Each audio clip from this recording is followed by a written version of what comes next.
This is going to be the quickest unboxing you've ever seen. So basically I got the big boy because of the remote control. That's it. Oh, and the propane. Over 18 hours runtime. It comes with the propane connector. Also the push button start, okay? Push it twice. The remote or the push button start here. The 3500 has this one little button that isn't quite connected correctly. Sometimes you're pushing it, it doesn't register, it doesn't connect. You're pushing it a little harder, you're pushing a little harder, it's not connecting. You're thinking, is it not connecting or is the battery dead? Oh, looky here. This remote,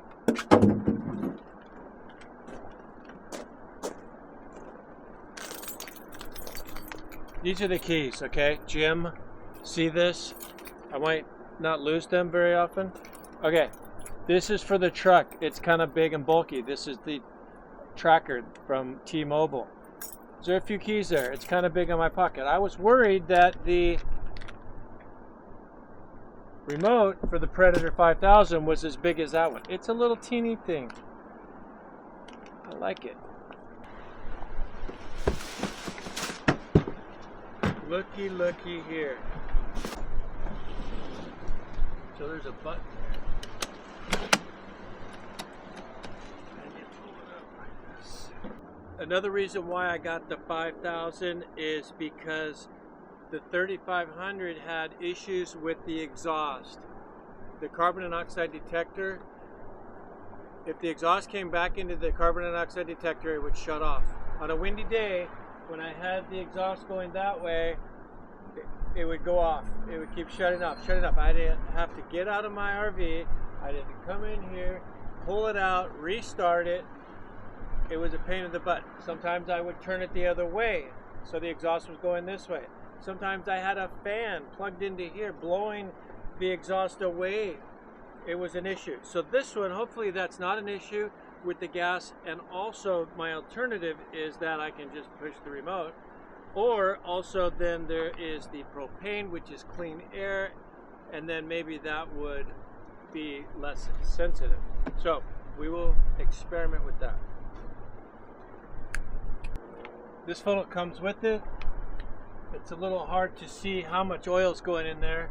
Good to have a rag underneath there, just in case I overfill it. It is told to have a little oil running out. It means it's full. This is the air filter. Put a little oil in the bag. It's supposed to collect some of the dust. Never did that before. That's a new one. Alright, there's a rounded corner and a rounded corner. Chemical gloves. When you get gasoline on your hand, you can wash your hands many times. They're still going to smell like gas. So, number one, that's what I do. Then, Harbor Freight, they're about 15-20 bucks, okay? This is a siphon. You stick it in here. You stick this in here. Watch this. See that? Very quiet, very simple, very easy. When you start seeing bubbles, then it's time to shut it off. Or if it's coming out here. One bad thing about this thing is sometimes when you put it away and you store it, this little button here gets hit and then your battery's dead. Or you check the batteries. The batteries are good, which I just did. Screw this, unscrew it, screw it back on. There's a connection problem possibly. Then don't forget your additive. An 18-hour runtime. I have never ran out of gas on the 3500. I don't know if that's a bad thing, but I didn't want to find out in the middle of the woods, in the middle of the forest, while I'm hiking in a creek. I should have waited till I got it up there before I put gas in it, because now it's a little heavier, right? Whoops. Hopefully I won't have to move this. It's going to stay in the truck.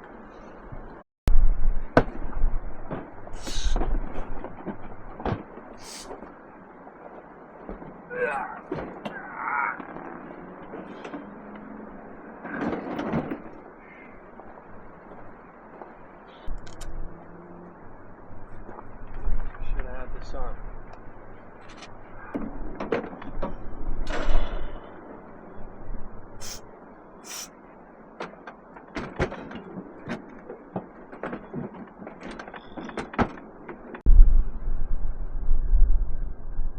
As you can see, it fits pretty well right here.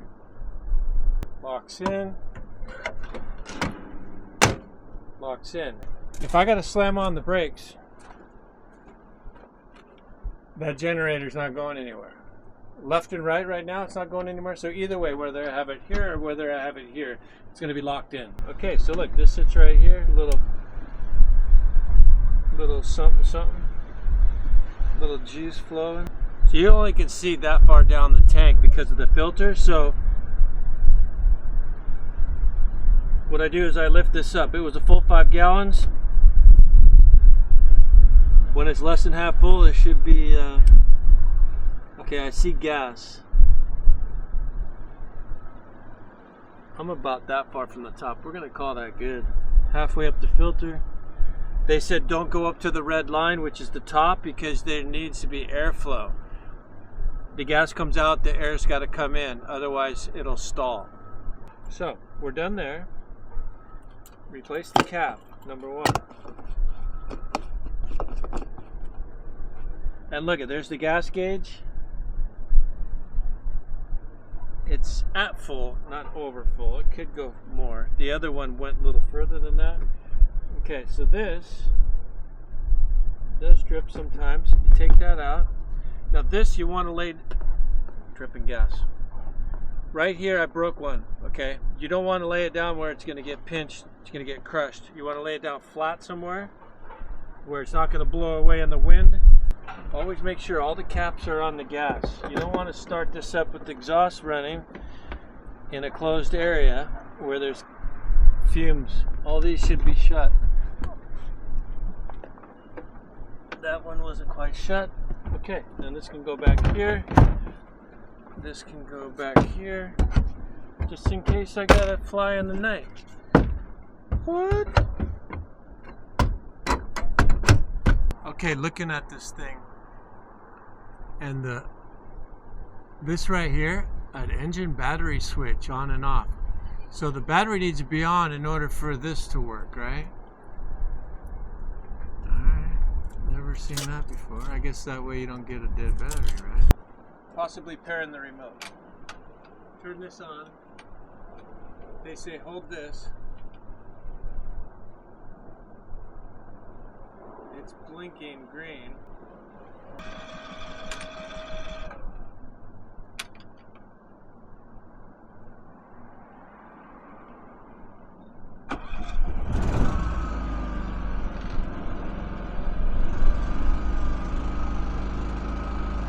First time you want to let it run for a while before you turn it off.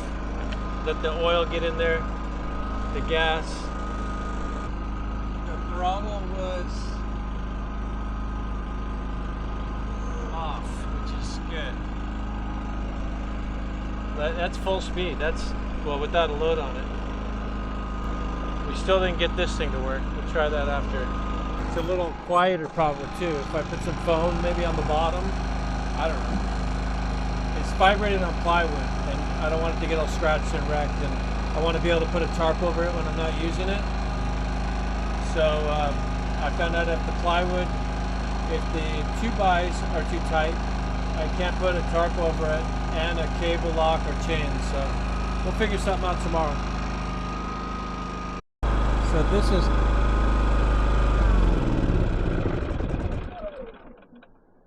so that's off. Now I gotta look and see, do I turn that off and do I turn that off? I mean, if I turn that off, I won't be able to use the remote, right? So, let's try it. No? Let's try a long, slow click. 1, 2. Yep, that's what it is. That way you don't accidentally start it. So we're going on a road trip. So, yes, I have propane and I'm getting gas. I'm filling up the truck and I'm filling up 6 gas cans. 6 gas cans. Yeah, just because you know what, you never know where you are when you need gas. You don't know what prices there are. I can sit in the mountains in the forest for a couple, 3 or 4 weeks and not have to go anywhere, not have to get gas. I can run the generator, I can put gas in the truck. Well, thank you so much for watching. And now some clips of our next episode and possibly some bloopers. And you know, if you're coming with me, don't forget to subscribe. We'll see you. God bless.